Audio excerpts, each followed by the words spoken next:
is a theremin. A theremin, the first electronic instrument, invented in 1922, Amazing. and I'm going to go through my presentation as fast as I can, because if there's one thing I've learned about theater, Act 2 has to go a hell of a lot faster than Act 1. Act 1 is funny and expansive and thrilling.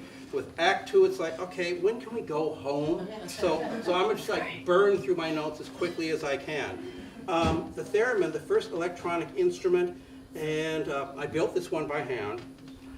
What makes this thing absolutely fascinating, if I can do it. Yes, you don't touch it. You basically interfere with it. You're going to say, oh, that's an interesting sound. Then after a while, I say, well, I know this. I know this sound. This is from the day the earth stood still. This is from the Beach Boys' Good Vibrations. It's one of these things. Star Trek. Every bad science fiction film, every bad horror movie, you know, has this thing in it. Excuse me, my throat is starting to go out. It's been really weak for the past day or so. I'm going to be working there without a microphone because I figure I'll just blow out my tonsils while I'm at it. This will be fun. Don't like microphones. So, just a couple minutes on a theremin. And again, you'll say, I know that sound. I like this.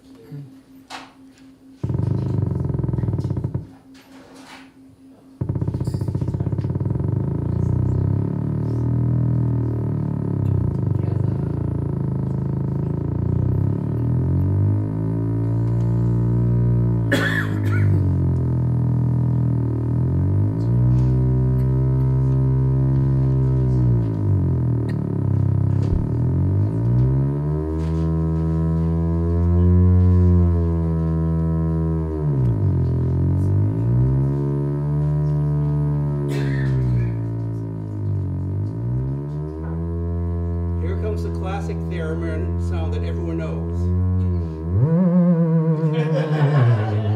Amazing.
Yes, thank Yeah. you. Thank you. Yeah, it's a cheap parlor trick, but the kids love it. I love it. Yeah. I've never seen that.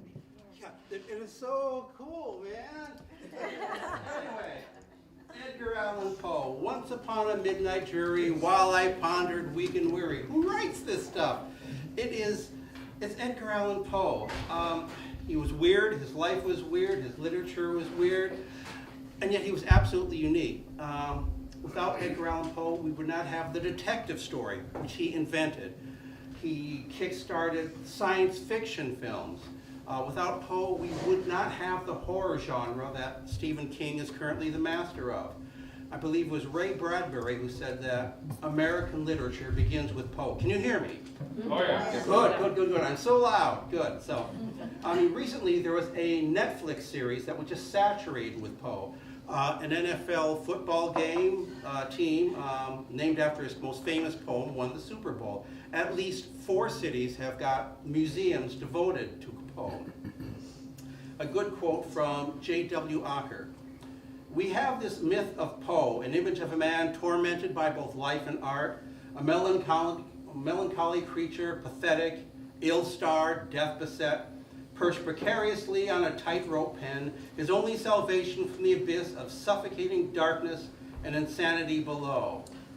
Again, after your presentation, this is like totally inappropriate. No, I absolutely love it. Keep going, Bradley. I love it. Well, the thing about Poe's writing is that it doesn't have a particular setting. You tend to think of American writers or world writers, and their stuff is set in a certain area. You have Dickens, everything's in London. You have Victor Hugo, everything is in Paris. Mark Twain, the Mississippi. Poe's stuff is not American. It is set in chateaus, in castles, where people go insane, are depressed, drink too much, are buried alive, set on fire, attacked with axes, and everybody dies. Especially young, ethereal women. We'll get on that. Poe was born in Boston on January 19th, 1809, less than a month before Abraham Lincoln, who was born in Kentucky, just 1,000 miles away. His father, his parents were both actors. His father abandoned his mother the year he was born. The next year, Poe's mother died, so Poe is now an orphan at age 2. The following year, he was taken in by some relatives, John and Frances Allan of Richmond Museum, the Allans, so he now becomes Edgar Allan Poe, although they never officially adopted him.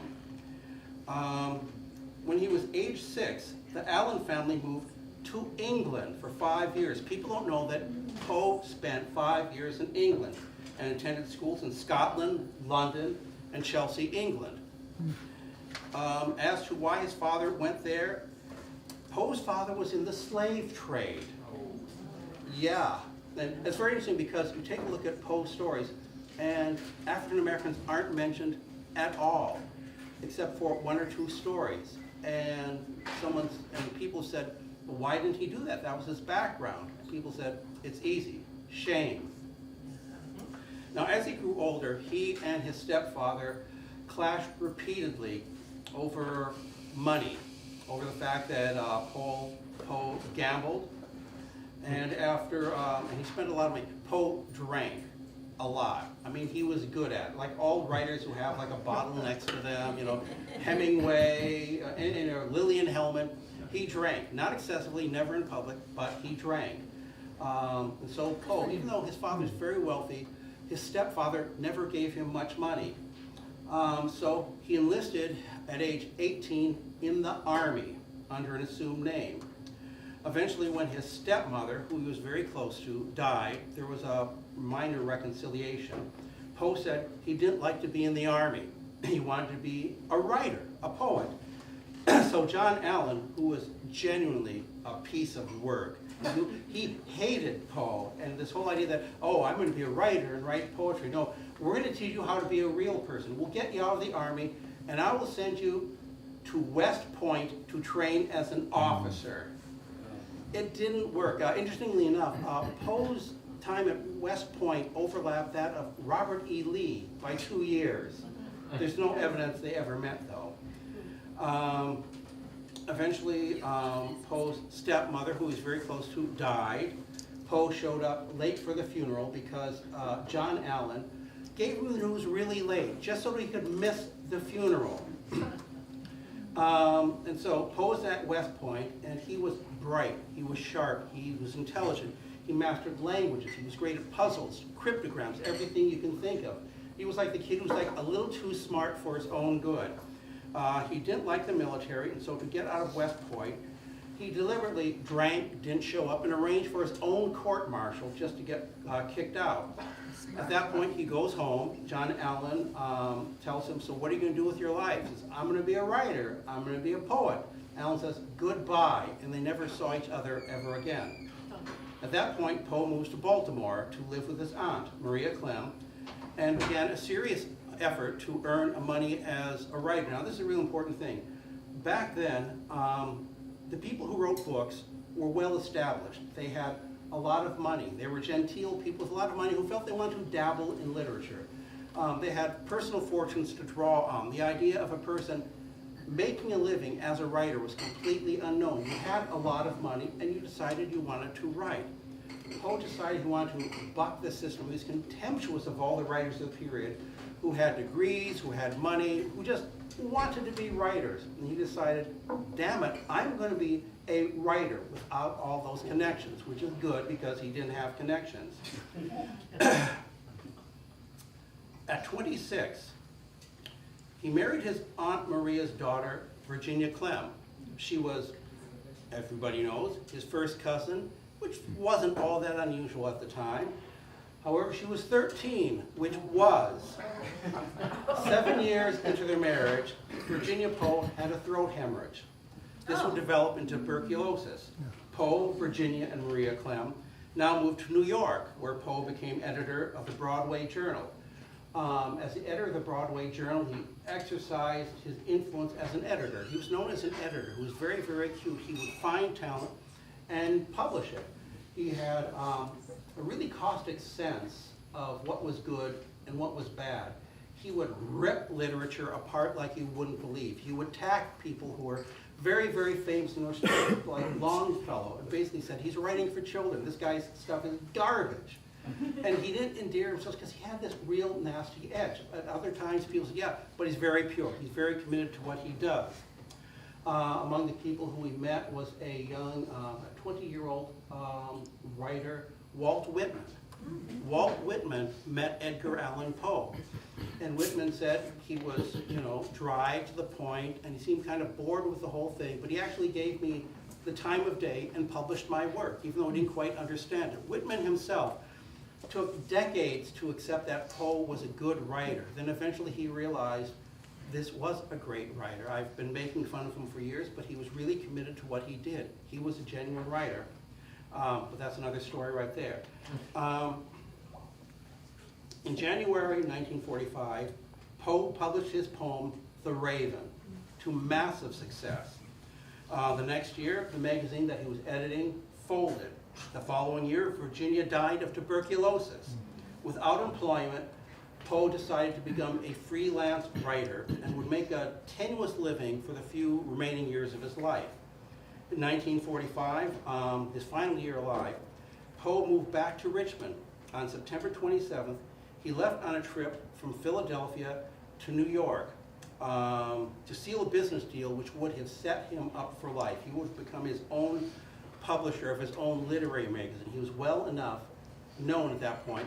They said, we will give you a magazine, we'll pay you a salary, you don't have to do all this stuff. You will earn a living as a regular paid writer. It was like what he'd been waiting for all these years. He was supposed to go to New York. He somehow wound up in Baltimore. It's thought that he arrived there accidentally, having just boarded the wrong train. He checked his hotel and cane into a hotel in Baltimore and never returned. A week later, he was found collapsed and delirious in a bar on Election Day. On October 7th, 1849, Poe died. Okay, that's the biographical stuff. Poe wrote very famously, and this is important because it's like everyone he ever loved who was female died. So he wrote, and people said, oh, that's a wonderful thought, kind of morbid but kind of sweet. But then you take a look at his history with women, and it makes sense. He wrote, the death of a beautiful woman is unquestionably the most poetical topic in the world, which is lofty and profound and really kind of sick when you think about it. Now, the oval portrait was my introduction to Poe. It was the first work that really got to me. I was in junior high school in Anchorage, Alaska, and I read it because it had that sort of Rod Serling, Twilight Zone snap ending that made you go, oh my God. You see it coming, and then what happens, you go, this is really, really, his stories had punchlines. It's essentially the story of a painting, and this is what he wrote. I've cut down to the ending of it.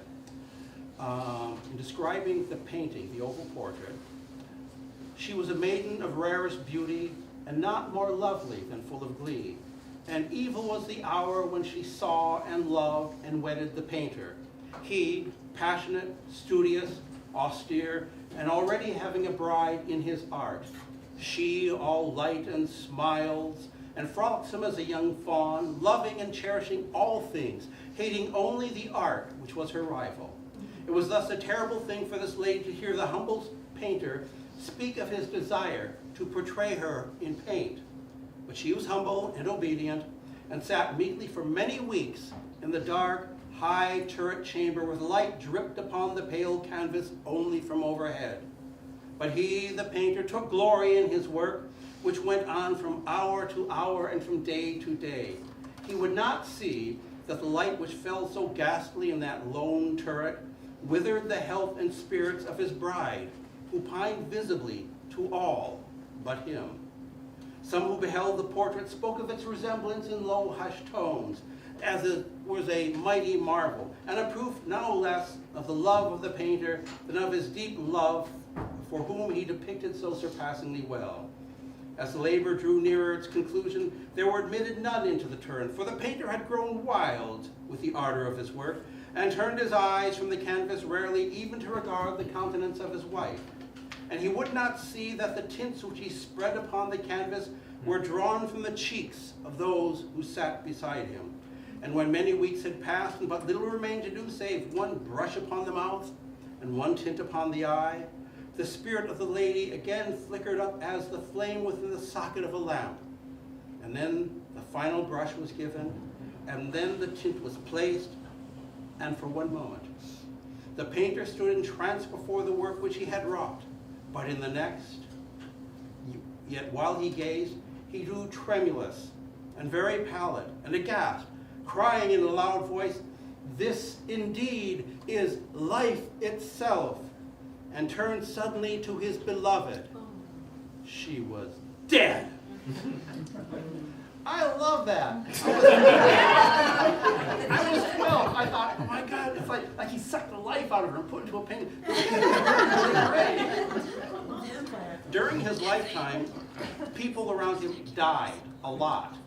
The average life expectancy was 37 years. Tuberculosis claimed the lives of Poe's mother, his foster mother, and his wife, Virginia. Now, this would be a good time to talk about why a 26-year-old man would marry his 13-year-old cousin. Saying, well, people had to get married early because they lived shorter lives, doesn't quite work. Her age was listed on their marriage application as 21. So even Poe was a little bit nervous about her age. Now, you can read speculation, all sorts of theories about the relationship and the whole marrying your cousin thing. But I have my own idea of what he did and why he did it. Poe wanted to create the family that he never had. He lavished attention on his mother-in-law, showing her the affection he never had a chance to show to his real mother. He treated his wife as a beloved, doted upon daughter or sister, and even called her sis. He treated her with the kindness, patience, and devotion he never received from the father who abandoned him, nor the coldness of the foster father who cut him out of his will in deference to his illegitimate children. By essentially adopting Virginia and her mother, Poe became the son he wanted to be and the father he never had. Virginia burst a blood vessel while singing in 1842 and remained a virtual invalid until her death 5 years later. She was 24. Poe died 2 years later. Now, it would be an understatement to say that Poe experienced sorrow and hardship on a massive, ongoing, year after year schedule.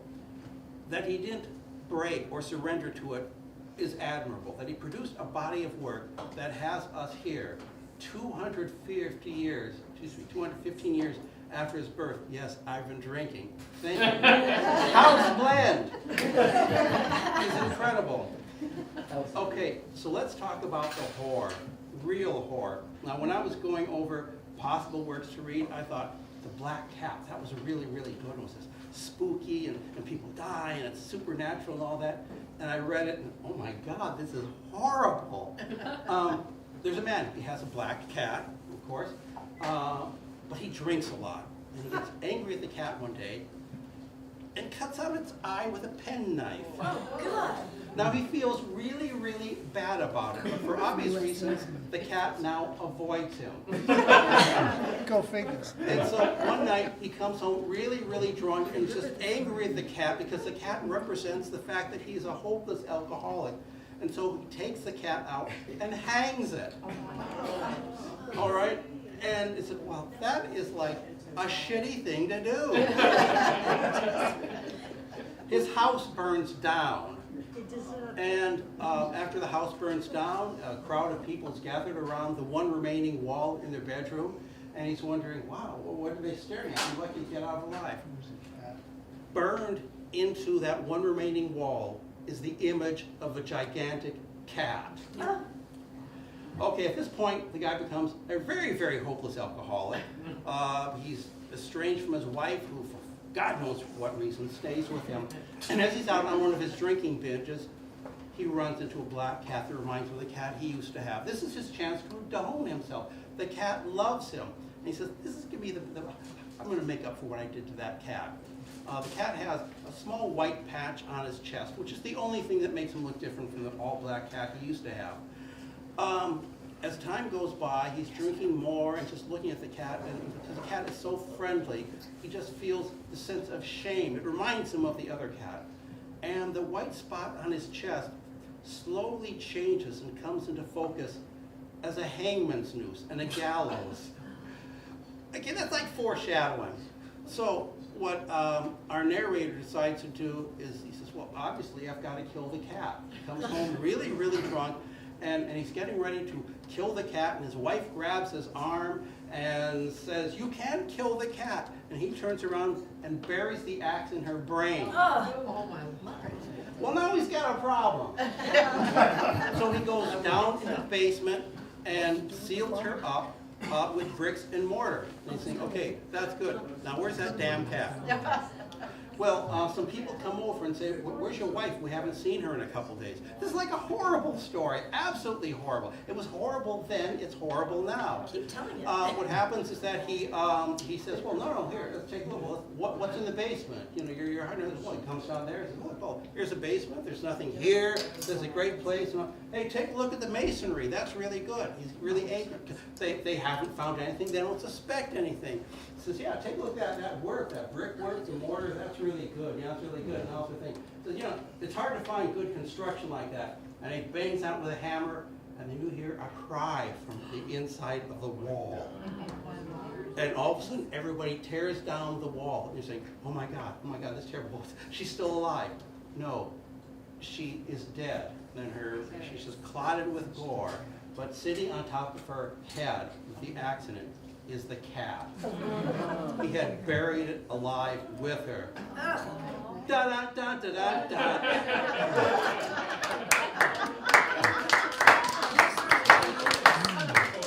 Oh, it gets worse. He wrote his story, Berenice, in 1935, that's just plain sick. The man named Aegeus is married to the beautiful Berenice. She's his cousin. Red flag. Aegeus has a tendency to have spells and lose himself in deliriums and not know where he is and becomes oblivious to the world. He spaces out a lot. Well, Berenice begins to deteriorate from an unnamed disease until the only healthy part of her remaining are her beautiful white teeth, which Aegeus becomes morbidly obsessed with. Well, she dies, is buried, and Aegeus consistently fixates on those beautiful teeth she had. He has one of his weird little spells and wakes up and hears people screaming all around him. A servant informs him that Berenice's grave has been disturbed and that she is still alive in really bad shape. Aegeus looks around, his clothes are caked with mud, and beside him is a shovel and a poem about visiting the grave of my beloved and a box containing 32 teeth. That story actually got hate mail. Readers were horrified by the implied violence and complained to the publishers. In defending himself, Poe admitted, I allow that it approaches the very verge of bad taste, but In order to be appreciated, you must be read. Well, mission accomplished, Edgar. I'm not going to continue reading all these stories or read you segments from it because I want everybody to be happy here. Happy in this gloomy, wood-lined room in a dive bar across my hideous pit. Welcome to Newport. Okay, cut over that because I'm trying to keep it shorter and shorter and shorter, so I'm editing that out. El Dorado. El Dorado is a poem, an example of how Poe turns up everywhere. Of all things, it is the title of a 1966 John Wayne Western, El Dorado, really, really good film, in which the late James Caan, playing a character named Mississippi, recites parts of the poem throughout the film. Edgar Allan Poe in a John Wayne Western. You can't put a price on that kind of entertainment. The poem was published in 1949 and was Poe reflecting on the futility of the gold rush then going on in California. It was one of his last poems. Gaily bedight, a gallant knight, in sunshine and in shadow, I've got this one memorized, had journeyed long, singing a song in search of El Dorado. But he grew old, this knight so bold, and o'er his heart a shadow fell as he found no spot of ground that looked like El Dorado. And as his strength failed him at length, he met a pilgrim shadow. Shadow, said he, where can it be, this land of El Dorado? Over the valley of the moon, through the valley of the shadow, ride, boldly ride, the sage replied, if you seek for El Dorado. The Telltale Heart is terrific. See, the great thing about Poe is that almost everything he wrote is in first person. I did this, I felt this, I realized that. So it's great stuff for ham actors or failed Shakespeareans. Hi, everybody. I mean, it is told by a narrator who's totally nuts. You know he's crazy because he keeps saying, would a crazy man do this? Saying I'm perfectly sane is the same thing as saying, I am fucking nuts.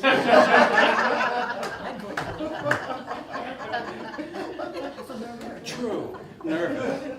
Very, very dreadfully nervous. I had been and am. But why would you say that I am mad? The disease had sharpened my senses, not destroyed, not dulled them. Above all, the sense of hearing was acute. I heard all things in the heaven and in the earth. I heard many things in hell. How then am I mad? Hearken and observe how healthily, how calmly I tell you the whole story. I love the old man. He had never wronged me. He had never given me insult. For his gold I had no desire. I think it was his eye. Yes, it was this. He had the eye of a vulture, a pale blue eye with a film over it. Whenever it fell upon me, my blood ran cold, and so by degrees, very gradually, I made up my mind to take the life of the old man and thus rid myself of the eye forever. Now this is the point. You fancy me mad. Well, madmen know nothing, but you should have seen me. You should have seen how wisely I proceeded, with caution, with what foresight, with what disillusion I went to work. I was never kinder to the old man than during the whole week before I killed him. And every night, about midnight, I turned the latch of his door and opened it, oh so gently, and then when I had made an opening sufficient for my head, I put in a dark lantern, all closed so no light shone out, and then I thrust in my head. I moved it slowly, very, very slowly, so that I might not disturb the old man's sleep. And then, when my head was well in the room, I undid the lantern's opening cautiously. Oh, so cautiously, for the hinges creaked. I undid it just so much that a single thin ray fell upon the hideous vulture eye. And this I did for 7 long nights, every evening just at midnight, but I found the eye always closed, so it was impossible for me to do the work. For it was not the old man who vexed me, but his evil eye. And every morning, when the day broke, I went boldly into his bedchamber and spoke courageously to him, calling him by name in the same hearty tone, inquiring how he had passed the night. So you see, he would have had to have been a very profound man indeed to suspect that every night, just at 12, I looked in upon him while he slept. Upon the 8th night, I was more than usually cautious in opening the door. A watch's minute hand moves more quickly than did mine. His room is as black as pitch with the thick darkness, for the shutters were closed through fear of robbers. I was about to open the lantern when my thumb slipped upon the tin fastening. The old man sprang up in bed crying out, "Who's there?" I kept quite still and said nothing. For a whole hour, I did not move a muscle, and in the meantime, I did not hear him lie down. Presently, I heard a slight groan, and I knew it was the groan of mortal terror. It was not a groan of pain or grief. Oh no, it was the low, stifled sound that arises from the bottom of the soul when overcharged with awe. He had probably been saying to himself, "It is nothing but the wind in the chimney. It is only a mouse crossing the floor," or "It is merely a cricket which has made a single chirp." Yes, he had been trying to comfort himself with these suppositions, but he had found all in vain. I resolved to open a very, very little crevice in the lantern. So I opened it. You cannot imagine how stealthily, until at length a single dim ray, like the thread of a spider, shot out from the device and fell full upon the vulture eye. It was open, wide open-eyed, you furious as I gazed upon it. I saw it with perfect distinctness, all a dull, hideous blue with a veil over that chilled the very marrow in my bones. But I could see nothing else of the old man's face or person, for I had directed the ray, as if by instinct, precisely upon that damned spot. And have I not told you that what you mistake for madness is but over-acuteness of the senses? Now I say, there came to my ears a low, dull, quick sound, such as a watch makes when enveloped in cotton. I knew that sound well too. It was the beating of the old man's heart. It increased my fury as the beating of a drum stimulates a soldier into courage. I scarcely breathed. I held the lantern motionless. I tried how steadily I could to maintain the ray upon the eye. Meanwhile, the hellish tattoo of the heart increased. It grew quicker and quicker and louder every instant. The old man's terror must have been extreme. It grew louder, I say, louder every moment, yet for some moments longer. It is the beating of his hideous heart. Well done, sir.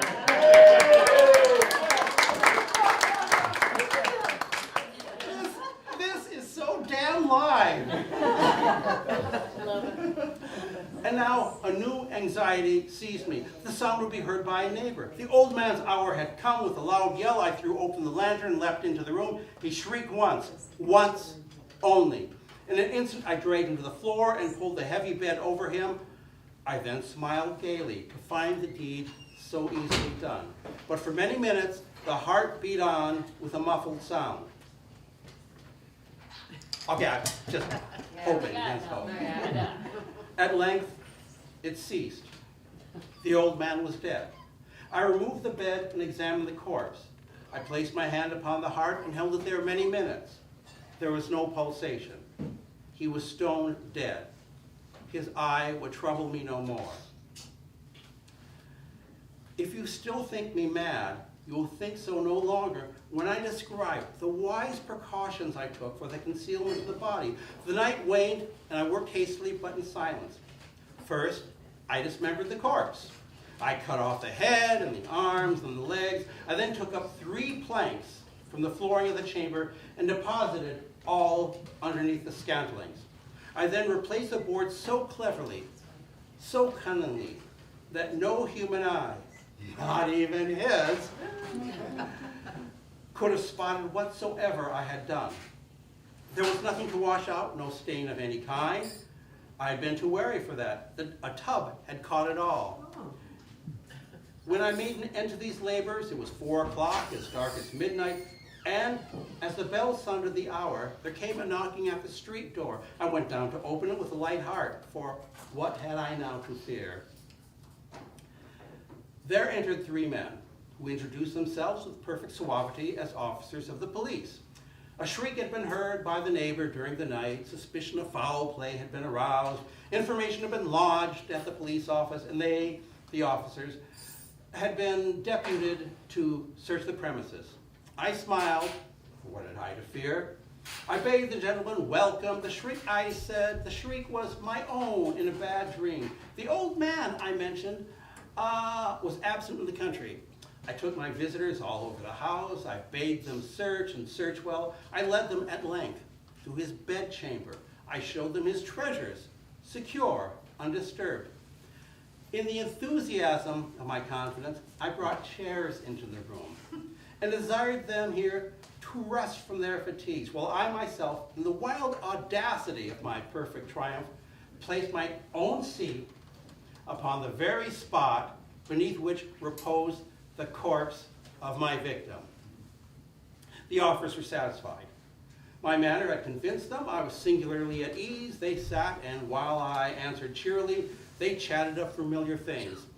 But ere long, I felt myself getting pale and wished them gone. My head ached, and I fancied a ringing in my ear. But still they sat and still chatted. The ringing became distinct. It continued and became more distinct. I talked more freely to get rid of the feeling, to get the sound out of my ears, but it continued and gained definiteness, until at length I found the noise was not within my ears. No doubt, I now grew very pale. I talked more fluently and with heightened voice, yet the sound increased, and what could I do? It was a low, dull, quick sound, much such a sound as a watch makes when enveloped in cotton. I gasped for breath, and yet the officers heard it not. I talked more quickly, more vehemently, but the noise increased steadily. I argued and argued about trifles in a high key with violent gesticulations, but the noise steadily increased. When would they be gone? I paced the floor to and fro with heavy strides, as if excited by fury by the observations of the men, but the noise steadily increased. My God, what could I do? I foamed, I ranted, I raved, I swung the chair upon which I was sitting and grated upon the boards, but the noise arose over all and continuously increased. It grew louder, louder, louder, and still the men chatted pleasantly and smiled. Was it possible they knew not? Almighty God, no. They heard, they suspected, they knew. They were making a mockery of my horror. This I thought, and this I think, and this I know, but anything was better than this agony. Anything was more tolerable than this derision. I could bear these hypocritical smiles no longer. I felt that I must scream or die. And now again, hark, louder, louder, louder, louder. Villains, I shrieked, dissemble no more. I admit the deed. Tear up the plagues. Here, here. It is the beating of his hideous heart. Ooh. I'm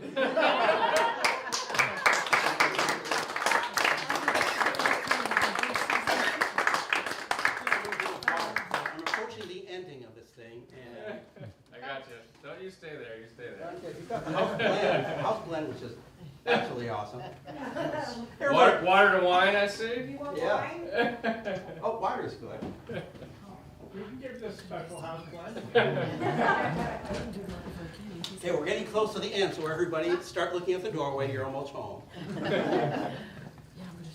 The Raven. Oh my God, the Raven. The Raven, 1945, 4 years before his death, made Poe an international celebrity. Readers began to identify the poem with him, and it became his nickname. People would go to Baltimore, whatever it was, and be sitting in a bar or pub. That guy over there, that guy, that's the Raven. Oh my God, that's him. That's what he looks like. That's so awesome. So he had a nickname.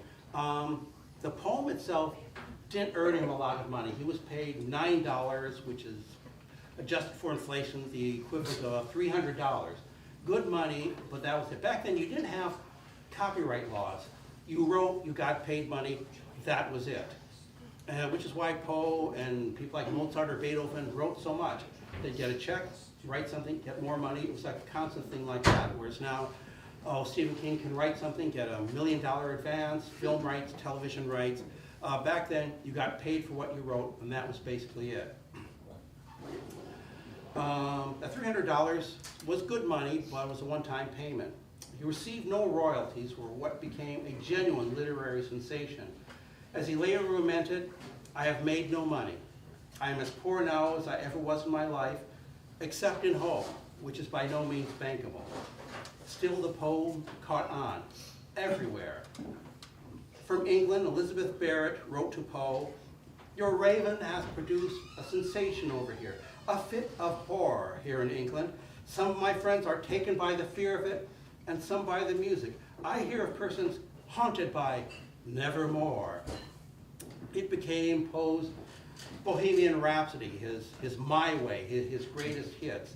If Poe was at your house, people would say, "Could you do The Raven? Because that is so awesome." People would say, "Hey, I was at a friend's house last night. The Raven himself was there, did the poem. He was awesome. You should have been there." Poe's popularity led to invitations to lecture and to recite The Raven in public at private social gatherings. At one literary salon, as a guest noted, to hear Poe repeat The Raven is an event in one's life. It was recalled by someone else who experienced it. He would turn down the lamps till the room was almost dark. Then, standing in the center of the apartment, he would recite in the most melodious of voices. So marvelous was his power as a reader that the listeners would often be afraid to draw breath, lest the enchanted spell be broken. Here's a great footnote. There was an actual talking raven. Barnaby Rudge is a really obscure novel by Charles Dickens, who Poe met and tried to make arrangements with, who have his stuff published overseas. There's a character in Barnaby Rudge named Grip, the Raven, who speaks a lot. Poe said, "That's a great idea, a talking bird who says things." The fascinating thing about Grip is that he existed. He was real. The actual Grip from Barnaby Rudge is now at the Free Library in Philadelphia. You could go there and say, "That's just not any raven, that is the Raven from Barnaby Rudge, who enchanted Dickens." A punchline, Grip belonged to Charles Dickens. And I like that connection there. So you can actually see the Raven who got, and Dickens loved that Raven so much because this Raven would do anything. He had a large vocabulary, and he would eat anything. In fact, he died because he ate white leaded paint, but that's another story right there. And Dickens just missed him so much, he had him stuffed, taxidermied, and hung over his desk. So Grip watched him as he did 16 novels, one after another after another. So if you want to see the Raven, he's in Philadelphia. He's dead though, right? I don't know. I haven't done that much research. Ladies and gentlemen, Jim Daly. Good to have you here. That's so cool. Well, he may not be dead, but he's awfully quiet. And again, the opening lines are like the most famous lines in American poetry. People have never read them. And the poem is great because of a fellow having a nervous breakdown, which is why it makes for great theater. It's a very simple story. A guy is there, he feels sorry for Lenore who died, a raven comes in and says, "Nevermore." Says, "Oh great, the bird says a word," and thinks maybe it's his name. So maybe he was told to say that by someone who's really, really sad. And then he starts posing questions to it, like a matched 8-ball or a fortune cookie. And every time the raven says "nevermore," he says, "Oh my God, that's like so real. That is so true." So everything he asks him, he says, "Oh my God, look, he knows absolutely everything." And he just goes hysterical because he's reading meaning into that one word. "Once upon a midnight dreary, while I pondered, weak and weary, over many quaint and curious volume of forgotten lore, while I nodded, nearly napping, suddenly there came a tapping, as if someone gently rapping at my chamber door. 'Tis some visitor," I muttered, tapping at my chamber door. "Only this and nothing more." Distinctly I remember it was in the bleak December, and each separate dying ember wrought its ghost upon the floor. Eagerly I wished the morrow, vainly I tried to borrow from my book some surcease of sorrow, sorrow for the lost Lenore, for the rare and radiant maiden whom the angels name Lenore, nameless here forevermore. and the silken, sad, uncertain rustling of each purple curtain thrilled me, filled me with fantastic terrors never felt before, so that now, to still the beating of my heart, I stood repeating, "'Tis some visitor entreating entrance at my chamber door, some late visitor entreating entrance at my chamber door. This it is, and nothing more." Presently my soul grew stronger, hesitating then no longer. "Sir," said I, "or madam, truly your forgiveness I implore. But the fact is I was napping, and so gently you came rapping, and so faintly you came tapping at my chamber door, that I scarce was sure I heard you. Here I opened wide the door. Darkness there, and nothing more. Deep into that darkness peering, long I stood there, wondering, fearing, doubting, dreaming dreams that no mortal ever dared dream before. But the silence was unbroken, and the darkness gave no token, and the only words there spoken was the whispered word, Lenore.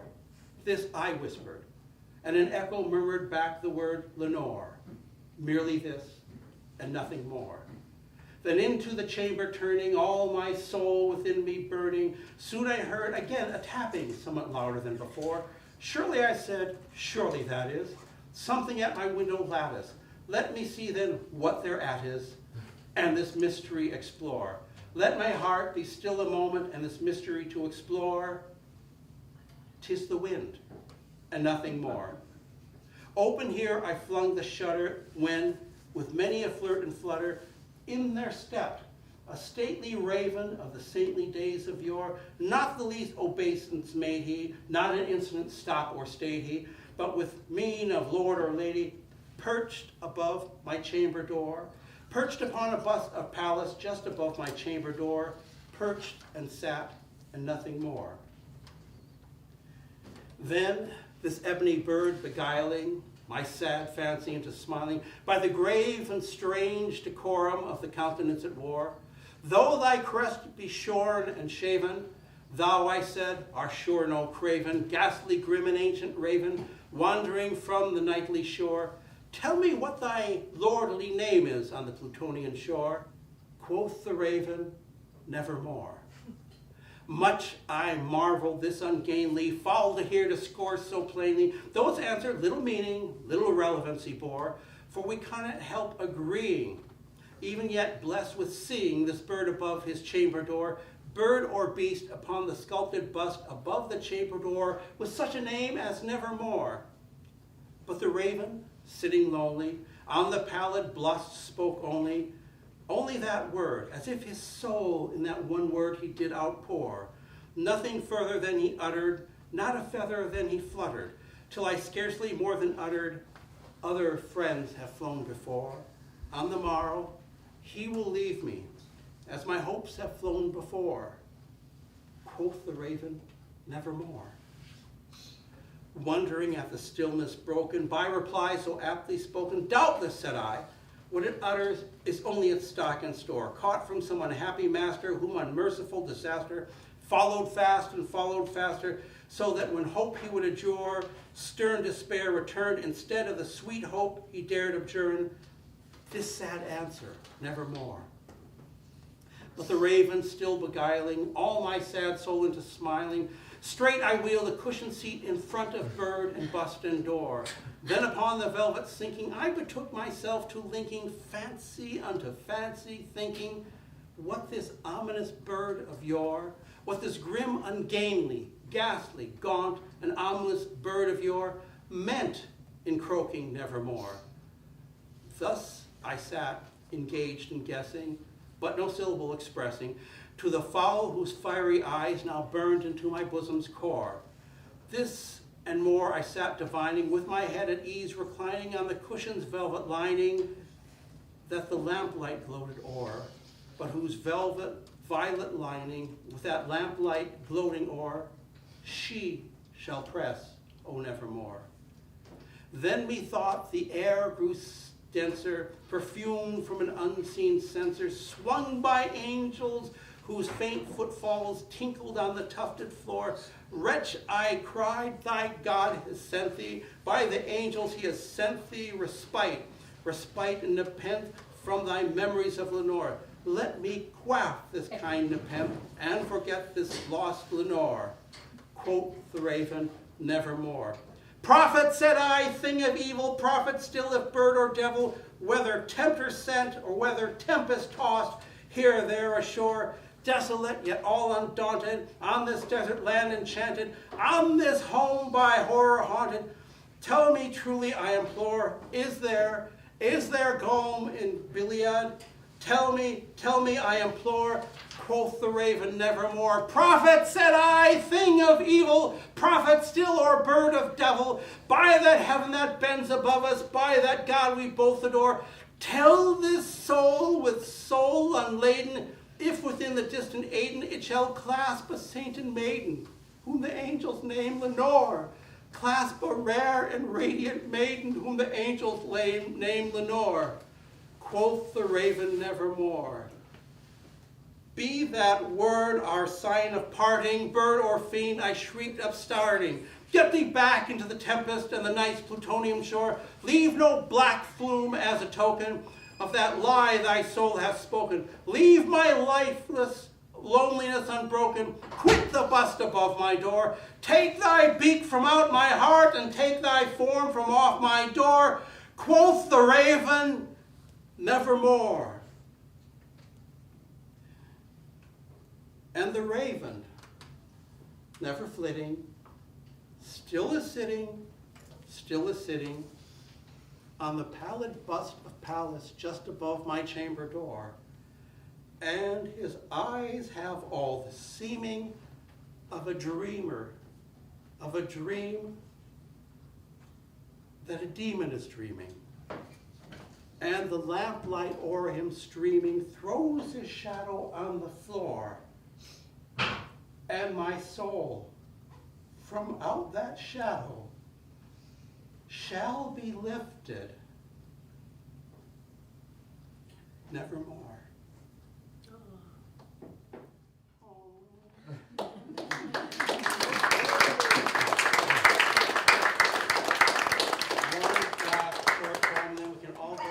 Again, thank you for coming out. This is like the first thing here to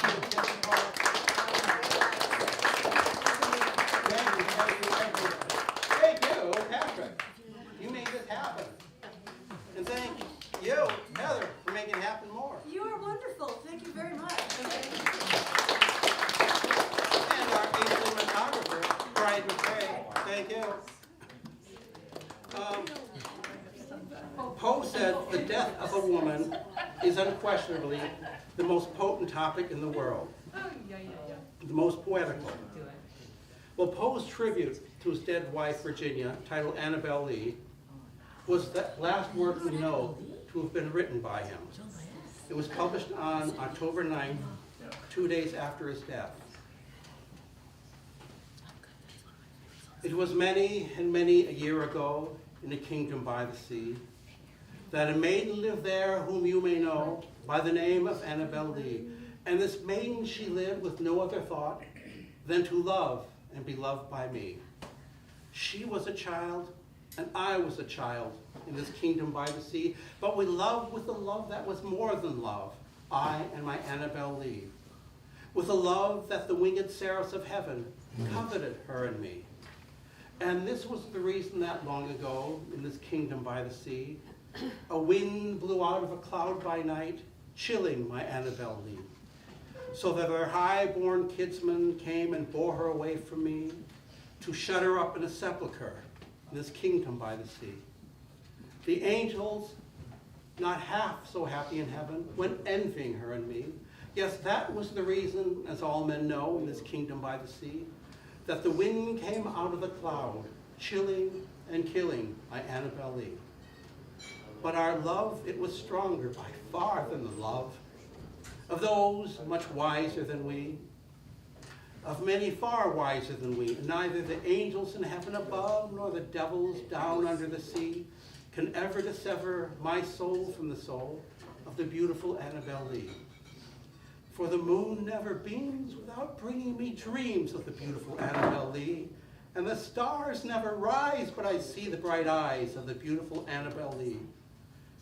And so, all the night tide, I lie down by the side of my darling, my love and my life, in the sepulchre there by the sea, in her tomb by the side of the sea.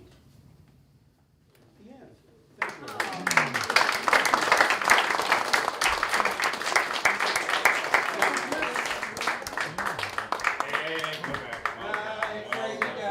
Yeah, crazy, Mikey. Well, that was it. What a fantastic start, right? I mean, we've had cursing, we've had house blend wine, we've had heartstring pullers, we've had fear mongering. I love this. Scary birds. We have another one in 2 weeks in Parker Pie. We'll be back here in 4 weeks. We go to the end of March. Tip your bartenders, get home safe. We'll see you next time. If you think you got a story to tell, come find me.